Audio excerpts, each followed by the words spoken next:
हंसराज जी कलाई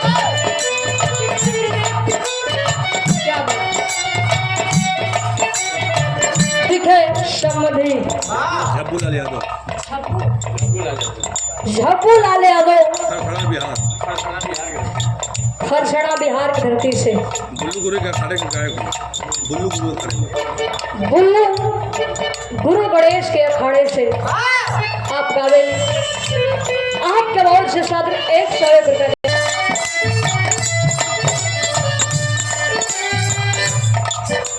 रुपए में फूले फूला के नवाए नवाती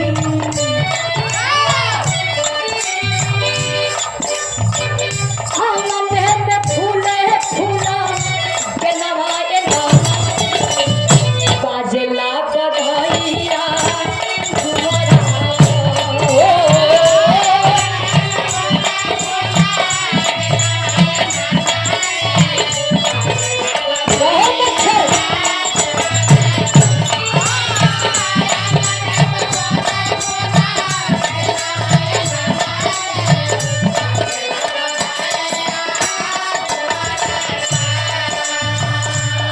लेकिन भैया ई तरज बा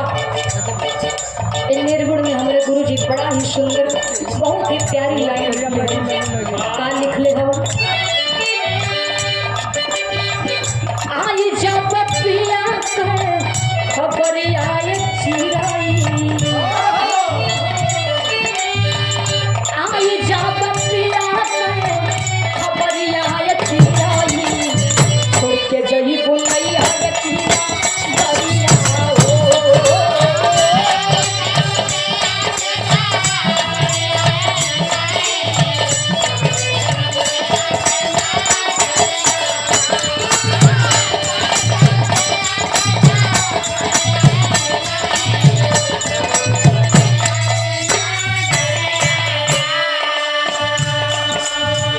देखा भैया ये धरती पर जे भी आइल बा आज न तक कल जाए के भैया चाहे आप रही चाहे हम रही और चाहे राजा रंग फकीर न होखे काहे न भैया हमारे कवि जी पहला बंद में लिखत का हो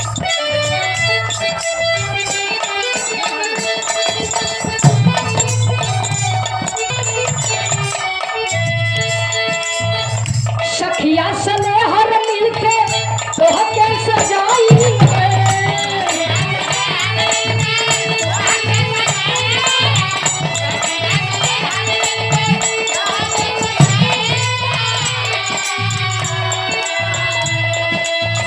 पूरा परिवार छाती पीटी पीटी गई है पूरा परिवार छाती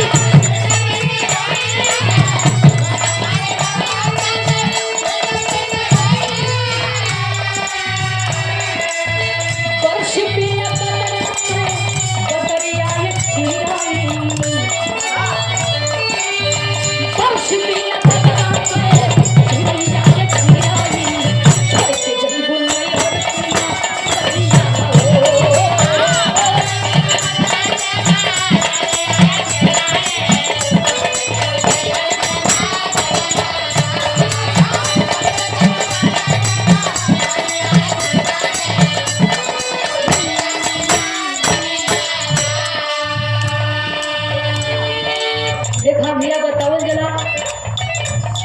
कि एक न एक दिन जाए के बाद दुनिया जानत बा भैया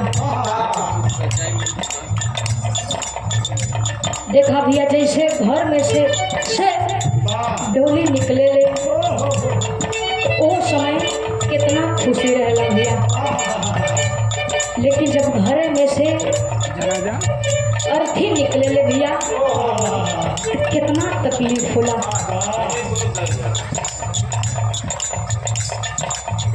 माई जेकरे ना है भैया जाके उसे पूछा बतावा जला भैया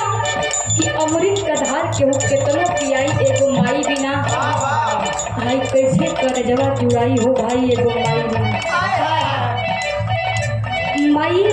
अकेले अपना बेटा के पास बड़ा कैले थे भैया।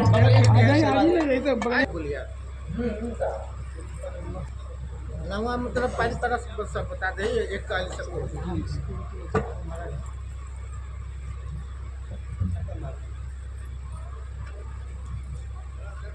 छोटा छोटा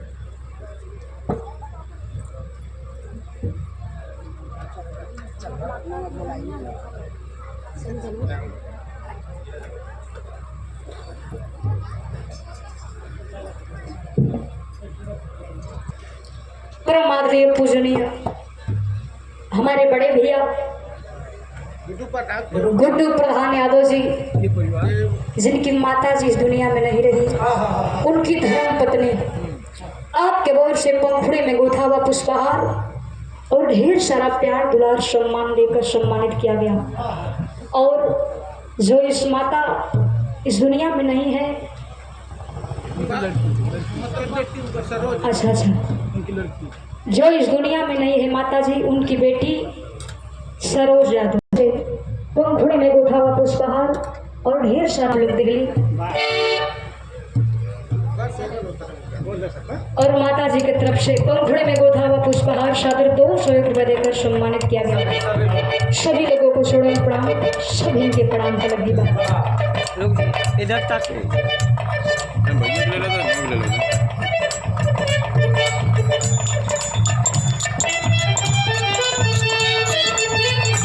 शादी विवाह होला सखी सले हर मिल के सजावेली भैया। वो समय तक कितना खुशी रहेला, घर परिवार सब खुश रहेला भैया। लेकिन वह बेटी अपना नैहर का नगरी छोड़ के ससुराल में जाली तो वो समय बड़ा भीड़ वाला भैया। दूसरे पद में बताओ का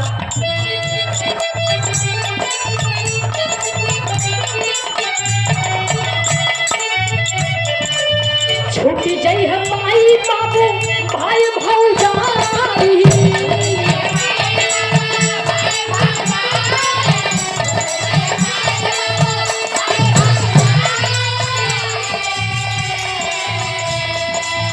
चार गो हरवा चली है बढ़िया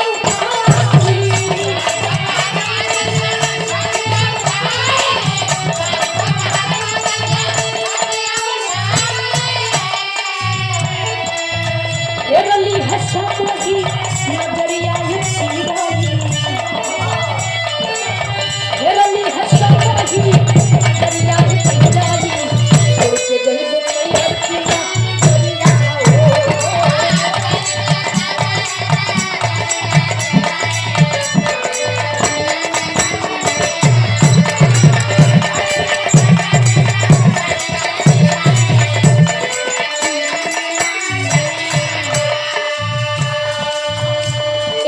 शादी विवाह होला माई बाप भाई भौजाई सब पर नाता हाथा टूट जाला। जब घर में से दुल्ही जाली भैया पहुँचावे बजे तो सब जाला। जब घर में से डोली निकले भैया तो वो समय कितना सबके चेहरा पर खुशी रहला। लेकिन जब वही घर में से भैया जब अर्थी निकले ले तब कितना तकलीफ होला। सब मोह माया बा भैया, ये दुनिया मोह माया बा। कुछ दूर पर लेके चल जी है, फिर ओकरा बाद नजर मोड़ ली है। लास्ट लाइन में गुरु घराना का परिचय बा, कहना काका जब गुरु लौटन गईले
लोग हैं,